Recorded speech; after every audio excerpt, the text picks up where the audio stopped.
Well, howdy doody, I'm back, and my voice is killing me. Is it killing me? I don't know. Come on, Pops. Hey, it is the Jeep Grand Cherokee tire day. Somebody jump in this thing. I never drive this car. This is a very nice car. So, you know, everybody here, that Grand Wagoneer is nice, but this car is extremely nice. I've always liked the Grand Cherokee. So let's see here. Is my seat saved in this? I think it is. Got to turn this on. Now, 27, look at that. I'm not worried about it. But my wife has a lot of stuff in here, so but man, she doesn't do the auto. So it's freezing. I'm freezing. Alright, so let's do this here. Let's get the car backed up and get it over to the house. Get the dogs. We get the dogs in the house. And them crated up because otherwise it'll be crap all over my barn. Yeah, I've learned. So it's crate time, and I'll just drive this up there to get. I'll tell my wife to meet me up there when she gets a chance to get up there. That way she's not in the video. She doesn't want to be in the video. She doesn't want to be in the video. It's funny. She sent me apparently some Buc-ee's guy, gas station guy that does the Buc-ee's stories. Looks like a total goofball. My wife was like, "Thank God this isn't your YouTube channel." That was pretty good, I thought. I'll have to show you here. Come on, Pops, let's go. Come on. Come on. Come on, Puppies. Come on, let's go. Come on. He's looking for me now. Somebody's always looking for me. Why, right? So, yeah, let's see if I can get it. My wife said.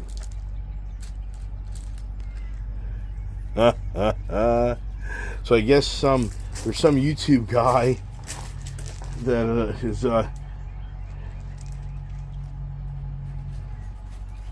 Okay.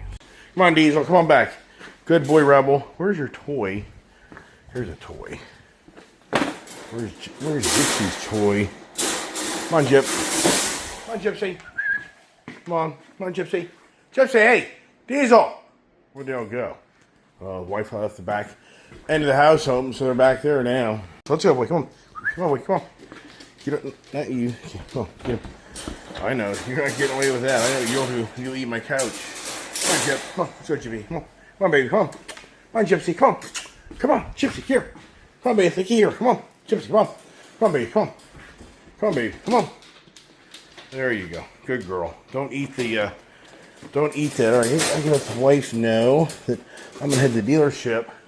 The other guys are out there eating, which isn't a bad idea, actually. I'm going to go back over there. Come on, Tang. All right, well, I guess they're going to come. Come on, Will. Come on, puppies. I think Ginger and Scouty are over there eating away. I think. Scout! Ginger! Well, you know what? I get over to the barn, lock them up. All right, so told the wife I'd be back. But it's all right. I can call her phone, so just meet me in the dealership. Come on, Bob, let's go. Come on. Let's go. Get everybody in. Come on. I don't know where I put my coffee. All right, so yeah, here we are in the Jeep Grand Cherokee. This is the V8 Summit. This is the highest line Jeep Grand Cherokee you can get, and it's the L, meaning the long edition. But look at this. This is just a beautiful interior, and I think it has the extendable massaging seats here. I really haven't taken good care of this car. I really have not. I just have not really been the person to be diligent on this car because there's so many cars. Would I like this car to have it? Sure I would. I mean, it's a really nice car, very good car. So, all right, got that left tire really. So you got the left 7. I don't think my gate, my barn door opens or closes that. So, Scout and Ginger are characters, that's for sure. I like how the car goes into automatic brake. That's one thing about the Chrysler product, the Jeep product. What I've noticed, I know other people claim these Fords and other things. Come on, babes. Come on, girlie. What are you doing, little stinker, huh? Isn't she just so cute looking? That little cute little girl. That little cutie girl. Yeah, well, the bowl's all empty, but I'm going to get, for all the dogs, I'm going to get a bunch of bowls out of here so they can eat throughout the day because there's a lot of dogs.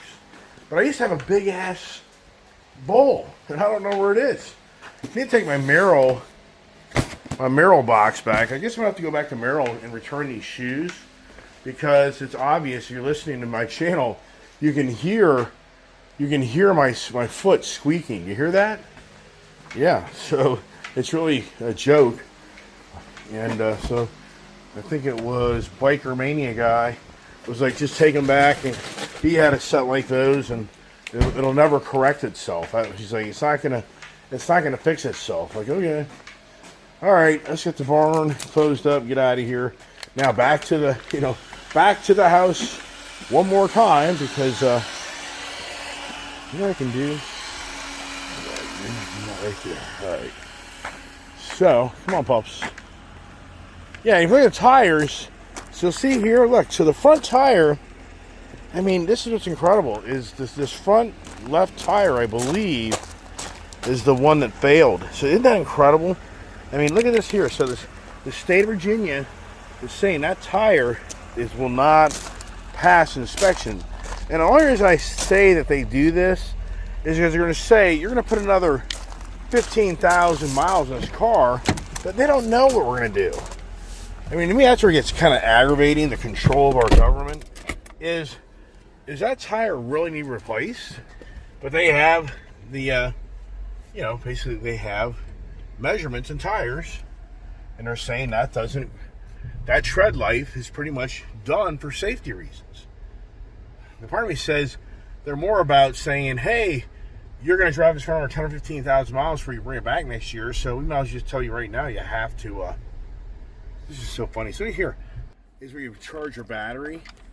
So unbeknownst to my wife, having this little device here like that, it fakes out that area to think that it's a phone charging. All right, watch out, dogs. Come on, Scout and Junior, get your butt out of my way, man. Just isn't it, man. All right, let me get out of here, get the dogs in the house, and then be right back.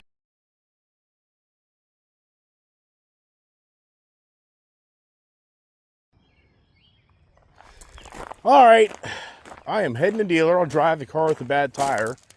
So if the car breaks down, at least I have the car. And the wife's not panicking. So, but now the question is, where does she go? But it doesn't matter. Go to the dealership and go buy something. That's how it used to be. That was the running joke for me all the years. People are like, oh, you taking a car to the dealership?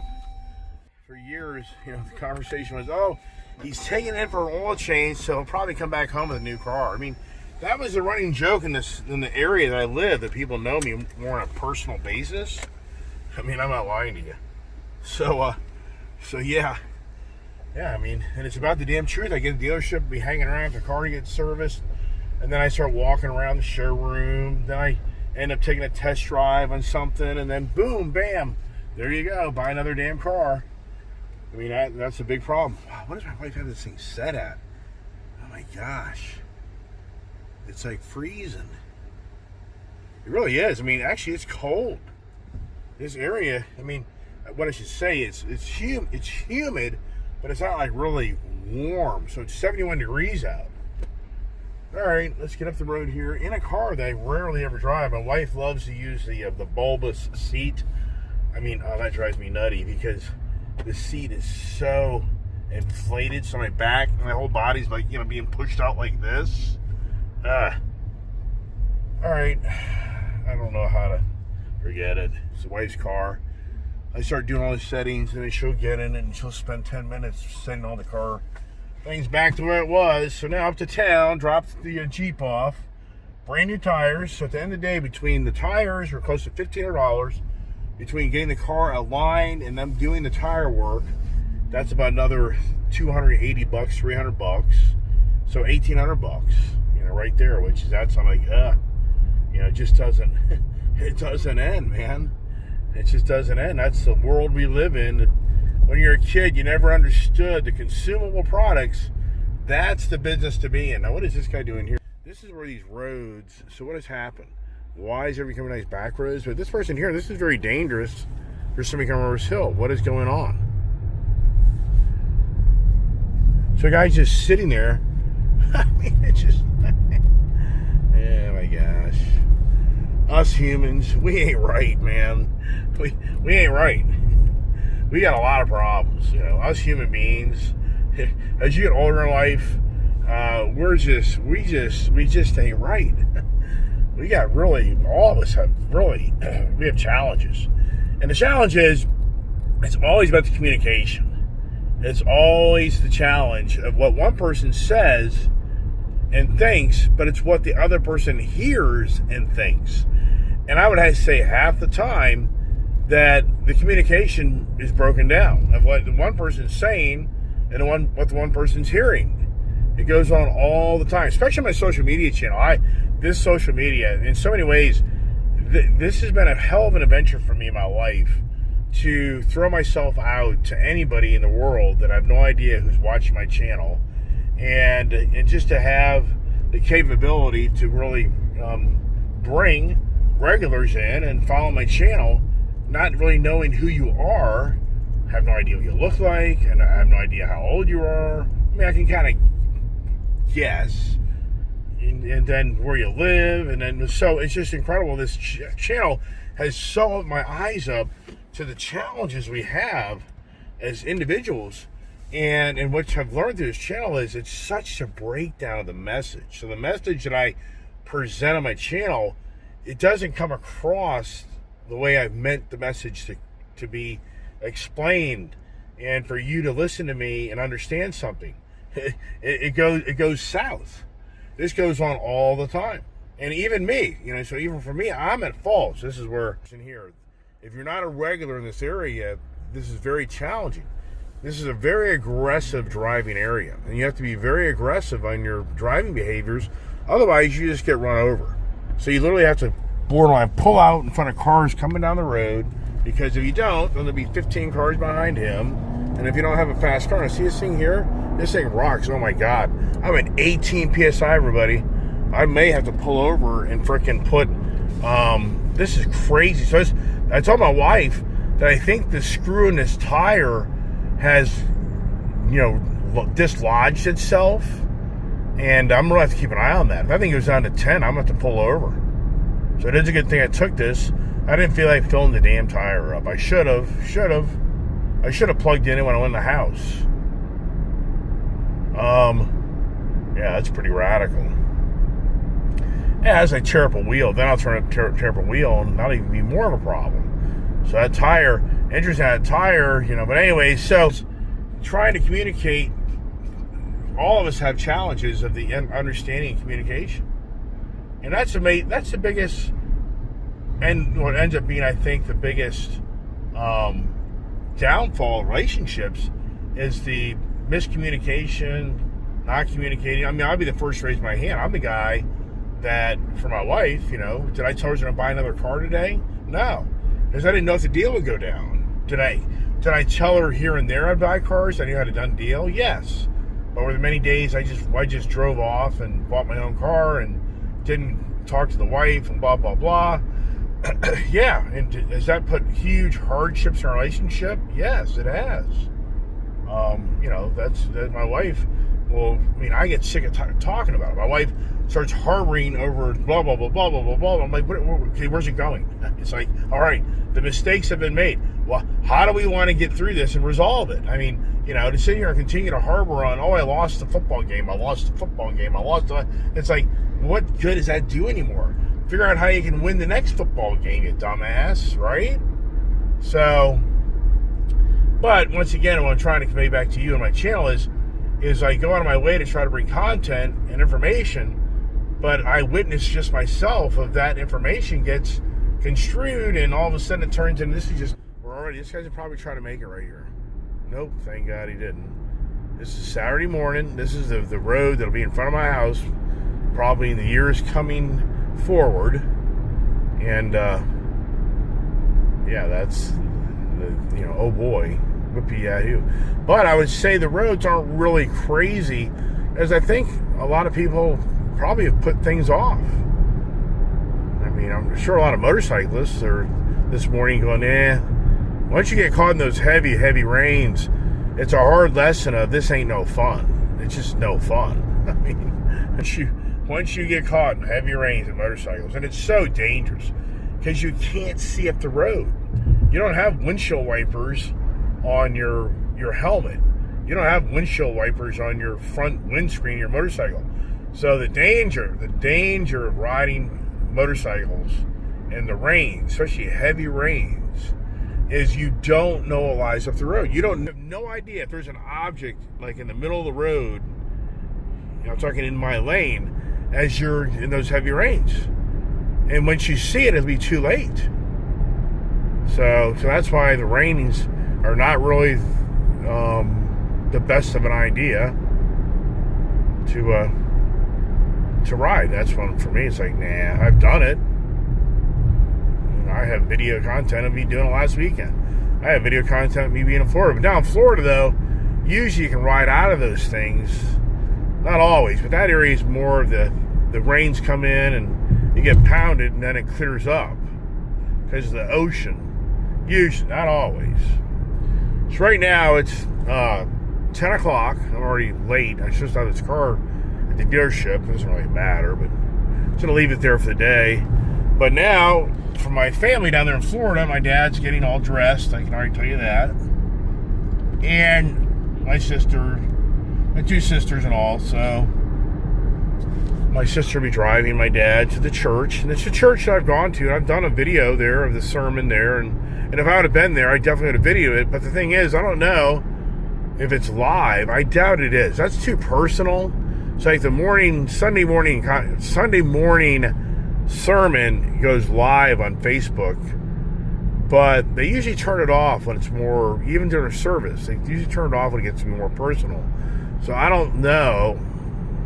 I doubt that will be a Facebook capable viewing. I mean, it would be pretty neat, but my mother probably be like, I don't like that idea, which that's what I would think about it. I don't think my mother would be excited about that. You know, I see this morning. You see the obituary of Joe Bailiff, who was the owner of that 30 Harley Davidson that I talked about yesterday and this morning. It's interesting when people die, the picture they post. And I'm so glad my sisters put a picture of my mother when she was at a very beautiful age in life, and not a picture of her sitting there dying in bed where she looked terrible. Look at that. Wow, I just about hit ass freaking vulture. I wish I would have had my phone the other way. Just missed them. But it cracks me up on how people, today's world of all our devices of picture taking, and I don't know about you, but when I die, I don't want, who knows when I'm going to die, but when I die, I don't want a picture of me when I'm 90 years old, decrepit and old looking fart. I'd rather have a picture when I was still a youthful, 40s, 50s. I'd probably take the 50s look, 60 maybe, but to be, and so I just think, have you ever seen these pictures of obituaries? You think, why would the family choose a picture of where this individual is at their life's end, and they just don't look good? They just look like, why? Why would you do that? You got me. So years ago, I actually wanted to be buried here up to my will says that. But, I told my wife, I said, you know what? I want to change the will. I'd rather just be cremated because you're going to be in this expensive cemetery, which we can't afford at this point in our life. It'll be very expensive. And then who's going to come visit it besides, for the most part, nobody? Because here's the thing. With Julia now gone in this area, I have no family up here. There's no family. I have no immediate family at all in Virginia. So why, what would be the draw to being buried in Leesburg, Virginia? And I can promise you, for my wife, she's going to Tennessee eventually. So there would just be it would just be a very, in my view, a very sad burial because there's no family here. So I told her, I need to change my will. I'd rather be cremated. It'll be like, throw your ashes in the pond, I guess. Could do that. Or have somebody ride the motorcycle down the road and open up the urn.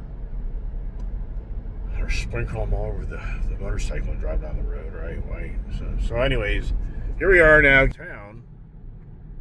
And dropping the car off. I texted the wife to come get me. But who knows? And the tire pressure went up 1 pound. As I'm driving a very, very low tire. But these tires are so big.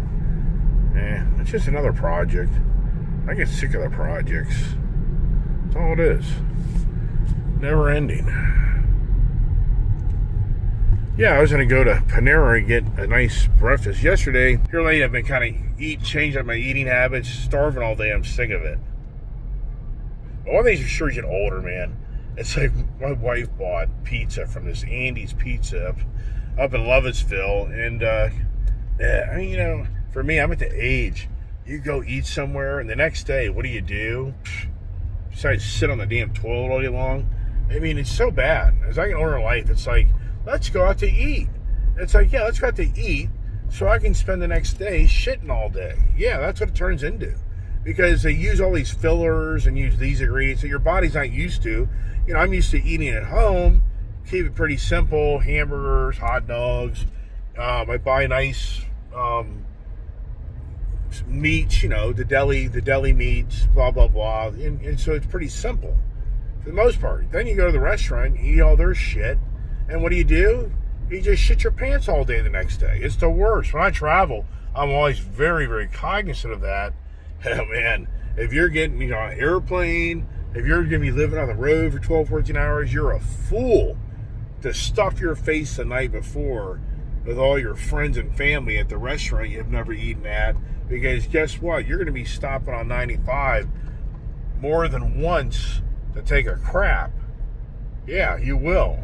If you're on the airplane, you'll probably be getting out of your seat more than once to go take a crap. And only hope that the bathroom isn't locked down. Yeah, it's the foods we eat and more. You know, that's what people say. So what they say, people that travel, they say this food here in our country sucks. I have no idea, but I hear this conversation all the time about people going to other countries, and it's incredible how this country's foods, to the point they say the ingredients and chemicals they use in our food here, they're not even allowed in those countries. And you see what Robert Kennedy Jr. is trying to do. He's trying to dismantle the money grab. That's all it is. It's big money running the food industry that he's trying to dismantle all these chemicals and all these dyes and all these bad things being put in food. But, you know, the problem is it's the same old gig. The politicians are getting paid off by the big guys to not change anything. Not like, Jesus Christ. When you live on the road like I do, it's just like, good Lord, man. Why these lights? Some of these engineers, I think these guys probably didn't actually graduate high school. Do you actually know time? Do you actually know what time it is? What's interesting here is, see this Kia dealer, this part of the Dulles Dodge, that's really where Dulles Dodge came from, was Kia and Subaru. You go back, the real beginning to this family's business, they didn't have a Dodge dealership. They didn't have it. Did they have a Chrysler? They may have. Did they have a Jeep? I'm not sure on that. But they really, where they made their money was off the foreign brand. And I think that's the only reason they're still, I believe, I mean, the Ram and Jeep definitely do good for them, but I think that the Kia Subaru store next door is probably the main reason that they're still in business. All right, let's see here. Get in here, blah, blah, blah. And pull her in. I'm glad I got rid of my tires yesterday. Now I'm going to take my gun out. That gun there would probably be, not my gun, but the air gun. Somebody probably steal that damn thing. Well, I don't know. I'll ask them. Let them make the decision. Because if somebody steals it, then shame on them. Because I have video of it. They all know me, so I don't think they do that. So Rich here, Rich, the service guy, he has no idea what I'm talking about. I'm like, no way, you're in the automotive industry? I should be selling these things. I should have invented this idea. I don't know why I didn't. I'm in the industry. It's an air gun. Okay. And you set the temp, you set the pressure. Yeah. Everything blah, blah. worked well, no issues with it? Oh, these things, I got a dozen of them. Because I travel so much, I have trucks and trailers. They're awesome. Anyways, I'm just saying to the guy, I'm going to leave this in the floorboard and get it all videoed. If somebody decides to steal it, we got evidence. I don't think they will. If you don't know what it is, they probably don't know what it is. They probably think that's a safety kit.